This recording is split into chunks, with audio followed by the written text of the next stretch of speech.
Shalom teman-teman, kita dari Youth SMG Movement. Kita mau ajak semua teman-teman untuk doa bareng, ibadah bareng di rumah kalian masing-masing. Karena seperti yang kita tahu, kan kita nggak bisa ngumpul dalam satu tempat untuk beribadah.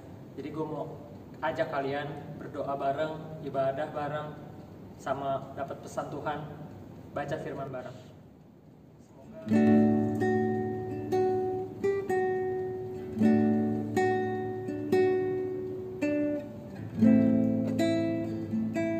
Terima kasih Tuhan Yesus. Terima kasih Bapa.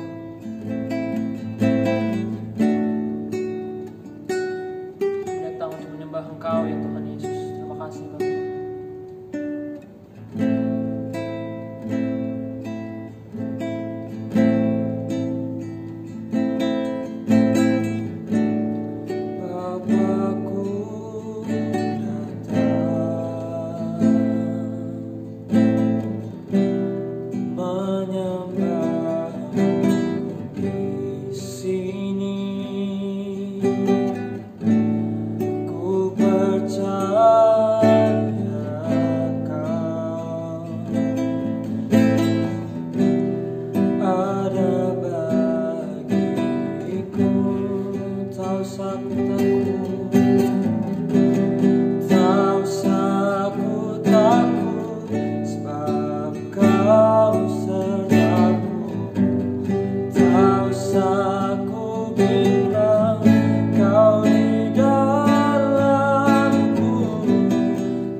Ajaib perkasa perbuatanmu, katakan di hidupku Tuhan, di hidupku. Terima kasih Bapa, terima kasih Tuhan.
Sungguh kau hebat,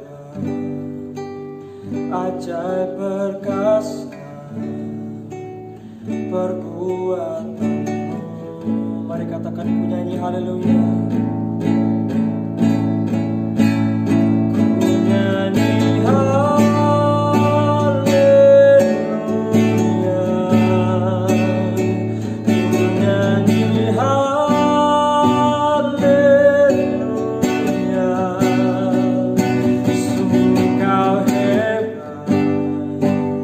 Ajaib perkasa perbuatanmu.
Karena saat ini Tuhan, kami boleh memuji Engkau, menyembah Engkau.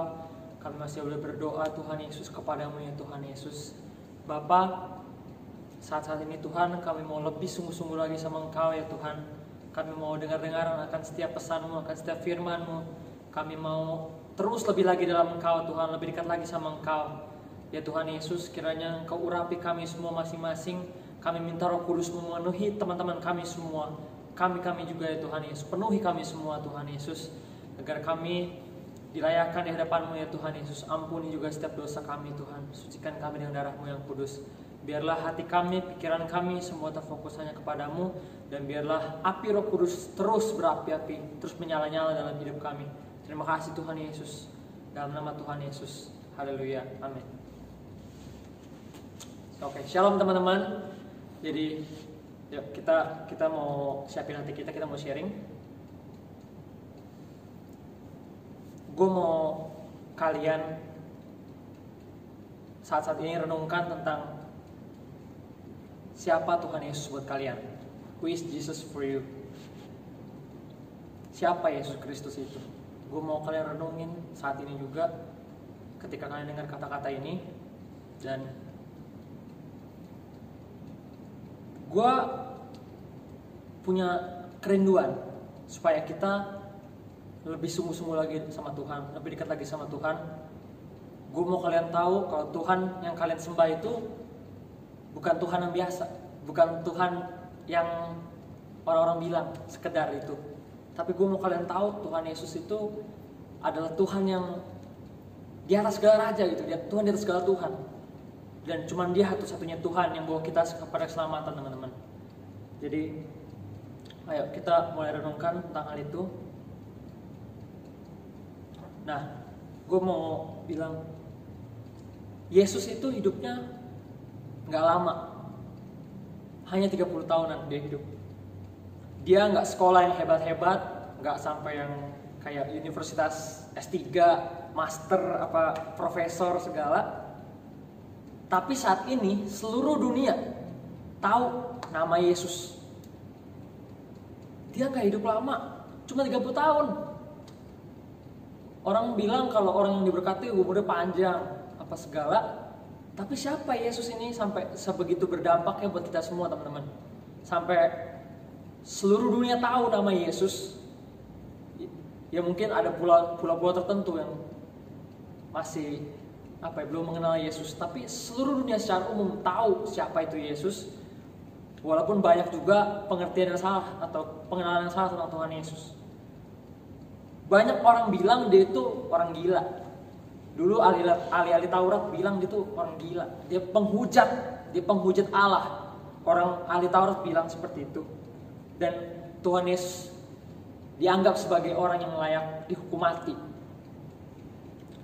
Di Yesaya 53 ayat 12, mungkin teman-teman juga bisa sama-sama buka. Aku akan bacakan Yesaya 53 ayat 12. Sebab itu aku akan membagikan kepadanya orang-orang besar sebagai rampasan, dan ia akan memperoleh orang kuat sebagai jarahan, yaitu sebagai ganti karena ia telah menyerahkan nyawanya ke dalam maut, dan karena ia terhitung di antara pemberontak-pemberontak, sekalipun menanggung dosa banyak orang dan berdoa untuk pemberontak-pemberontak. Dari ayat ini kita tahu Tuhan Yesus terhitung di antara pemberontak. Padahal dia yang menanggung dosa banyak orang. Padahal dia yang berdoa bahkan untuk pemberontak-pemberontak. Siapa? Orang-orang kayak kita, orang-orang yang berdosa. Terus dikatakan di 1 Petrus 2 ayat 22, kalau Tuhan Yesus itu nggak berdosa dan tipu daya tidak ada dalam mulutnya. Teman-teman, Tuhan Yesus juga manusia gitu. Dia dicobai iblis, dia lapar, dia haus.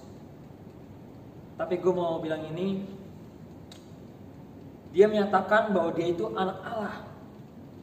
Dan ketika dia ngomong jujur bahwa dia itu anak Allah, justru dia malah mau ditimpukin batu sama orang. Dia bilang dia menghujat Allah dengan menyebut diri anak Allah. Gak ada klaim yang kuat banget kayak gini teman-teman. Gak ada orang yang berani menyatakan diri anak Allah. Bahkan nabi-nabi pun gak ada yang berani mengatakan kayak gini gitu maksudnya. Tapi dia katakan bahwa dia ini anak Allah. Dia juga bilang dia udah ada sebelum dunia ada. Bahkan dia katakan sebelum Abraham ada, aku udah ada. Dan karena ini juga ahli-ahli Taurat berusaha membunuh dia. Karena dia mengatakan bahwa dia sudah ada sebelum Abraham ada. Dan di Yohanes 1 ayat 1 dikatakan pada mulanya adalah firman. Firman itu bersama-sama dengan Allah dan firman itu adalah Allah. Di sini kita tahu Allah kita, Tuhan Yesus Kristus itu sudah ada bahkan sebelum dunia dijadikan. Sebelum segala sesuatu, sebelum ada waktu pun dia sudah ada, teman-teman. Dan ini yang gue tahu, Yesus mengampuni dosa orang ketika dia sering bertemu kan orang-orang yang sakit. Dia sering katakan dosamu sudah diampuni. Dan orang ahli Taurat pun berusaha membunuh dia gara-gara dia mengampuni dosa orang gitu. Gak ada satu nabi pun yang mampu mengampuni dosa. Gak ada yang berani. Cuma Tuhan Yesus yang berani ngomong dosamu sudah diampuni. Karena memang dia mampu dan dia berkuasa untuk mengampuni dosa, teman-teman. Hanya Tuhan Yesus yang mampu. Dan mungkin kita harus sering dengar Tuhan Yesus mengampuni dosa, Tuhan Yesus mengampuni dosa. Tapi gue cuma mau kalian inget lagi gitu. Karena seringkali kita lupa. Dan gue juga mau bilang dia berkuasa atas alam. Ingat cerita waktu dia dan murid-muridnya sedang di perahu, terus ada angin sakal, murid-muridnya ketakutan semua berteriak. Tapi Tuhan Yesus malah tertidur tenang. Dan ketika muridnya bangunkan Tuhan Yesus cuma bilang, diam, tenanglah. Dan seluruhnya angin itu, danau itu, airnya semua menjadi tenang, diteduh. Dia Tuhan yang begitu berkuasanya. Dan bukan cuma itu, dia pun mampu, dia berkuasa untuk menyembuhin orang-orang sakit. Kalian dengar orang yang buta disembuhkan, orang yang lumpuh berjalan, bahkan orang yang mati pun bangkit. Siapa orang yang kayak Tuhan Yesus? Gak ada orang yang kayak Tuhan Yesus. Karena dia itu Tuhan, dia itu Allah. Dia berkata-kata dengan kuasa. Dia gak marah loh, dia nggak balik mencaci maki orang ketika disalib. Bisa aja dia cuman jentikan tangan gitu terus malaikat turun semua nyerbu memusnahkan seluruh manusia, bisa. Tapi dia nggak milih itu karena tujuan dia dari awal adalah untuk menyelamatkan kita semua. Dan untuk itu dia datang, teman-teman, untuk bawa kerajaan baru, bukan kerajaan baru, kerajaan yang sudah lama, tapi Tuhan mau kita mengenal dia. Kerajaan sorga, teman-teman. Terus di Matius 28 ayat 18 Yesus katakan, kepadaku telah diberikan segala kuasa di sorga dan di bumi. Teman-teman, Tuhan Yesus begitu berkuasa, mau di sorga mau di bumi. Tuhan Yesus itu Tuhan yang berkuasa, teman-teman. Dan sekali lagi sadar itu semua. Dan gak ada yang berkata-kata kayak Tuhan Yesus.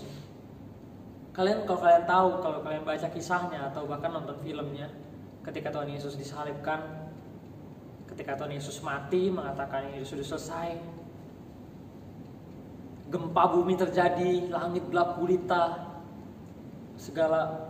semuanya digoncang. Siapa yang mati sedemikian kayak gitu kalau dia bukan Tuhan? Dan pada hari ketiga dia bangkit. Nah, buat apa dia lakuin itu semua, teman-teman? Buat selamatin kita. Kita sampah yang Tuhan jadikan berharga, teman-teman. Nah, dia Tuhan yang sama yang saat ini manggil kita, manggil kalian dan mereka semua buat percaya sama dia, tinggal di dalam dia dan dia dalam kita. Tuhan Yesus rindu banget kita sungguh-sungguh datang sama Tuhan, mendekat sama Tuhan. Dia juga Tuhan yang sama yang setiap hari ingetin kita buat datang sama dia, yang jaga kita walaupun kita seringkali kabur, seringkali kita ngerasa gak layak sama Tuhan. Tapi Tuhan terus cari kita, Tuhan Yesus terus pandang kita. Dan saat ini gue cuma mau bilang, kita harus bangkit gitu, teman-teman. Jangan ini udah saat-saat yang akhir banget. Berbalik, bangun, teman-teman. Sadari dia Tuhan. Dan saat dia panggil, jangan tolak dia. Dengarkan dia. Jangan takut. Dia terima kita apa adanya. Justru ada kisah juga, banyak banget kisah tentang Tuhan Yesus yang suka berkawan sama orang-orang berdosa, sama pungut cukai, bahkan orang-orang yang pelacur-pelacur. Tuhan Yesus begitu, teman-teman. Jangan takut datang sama Tuhan. Dia justru mau mengubahkan kita. Kalau kita berusaha menjauh dari Tuhan, justru apa untungnya kita? Kita harus bawa diri kita sama Tuhan. Tuhan katakan, akulah terang dunia. Dan karena kita anak-anaknya, ditebus Tuhan dengan darah yang mahal, maka kita juga adalah anak-anaknya. Jadi terang itu pun ada sama kita. Jadi kita harus bercahaya, teman-teman. Terangi kegelapan, jadi terang buat semuanya. Jangan anggap remeh setiap doa kita. Mungkin gue masih muda, gue masih kecil. Apa doa yang bisa dengar Tuhan sehingga semuanya berubah? Gue masih kecil, gue gak ngelakuin apa-apa. Apa Tuhan mau dengarkan gue? Apa Tuhan cuma mau dengerin hamba-hamba Tuhan yang besar? Gue cuma mau bilang doa kita Tuhan dengar, karena Tuhan mampu mendengar dan memperhatikan kita semua, teman-teman. Seringkali banyak keadaan yang membuat kita jatuh. Seringkali banyak cobaan-cobaan dari si iblis, suara-suara dari si iblis yang berusaha menyatukan kita. Kita gak layak, Tuhan gak akan dengar kita nothing, kita gak akan berdampak. Tapi Tuhan Yesus datang, sekali lagi Tuhan Yesus datang, jadikan kita berharga. Jadi jangan dengarkan kata-kata si iblis.